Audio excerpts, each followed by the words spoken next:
আচ্ছা, আপনাদের সঙ্গে এরকম হয়? ধরুন সেদিন সকালে ওঠার তাড়াহুড়ো নেই, আপনি আগের দিন রাতে প্ল্যান করে শুলেন যে ভালোই হলো, অনেকক্ষণ বেশি সময় নিয়ে ঘুমোবেন, কিন্তু ঠিক সেদিনই সাত সকালে ঘুম ভেঙে যাবে হট করে। আমার সাথে তো এরকম প্রায়শই হয়।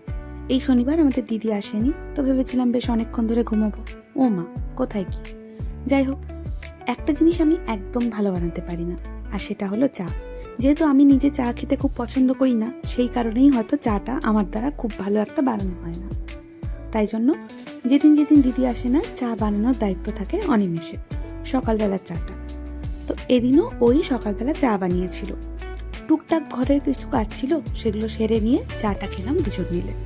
আর তারপরেই বসলাম সবচেয়ে বড় একটা কাজে। বেশ কিছু পার্সেল এসেছিল গোটা সপ্তাহ ধরে জুড়ে জুড়ে। আমরা তো খোলার সময় পাইনি, তাই ভাবলাম এই সুযোগটাই কাজে লাগাই। কারণ সেদিন আমাদের একটা বন্ধুর বাড়িতে যাওয়ার ছিল, দুপুরে ইনভিটেশন ছিল ওদের বাড়িতে। ওর জন্যই মেনলি একটা গিফট কিনেছিলাম, তো সেটাও চলে এসেছে। আর আমার লাভ ফর ক্রকারি তো কখনোই শেষ হওয়ার নয়, সেটাও এসেছে। খুলে দেখলাম ভীষণ পছন্দ হয়েছে। একটা মোটামুটি অপরিচিত ওয়েবসাইট থেকে কিনেছি, তাই একটু ভয় ছিলাম কেমন হবে না হবে, কিন্তু বেশ ভালো এসেছে। আর তারপর কি, রেডি হয়ে নিলাম দুজনে মিলে, এবার টুক করে বেরিয়ে পড়বো বলে।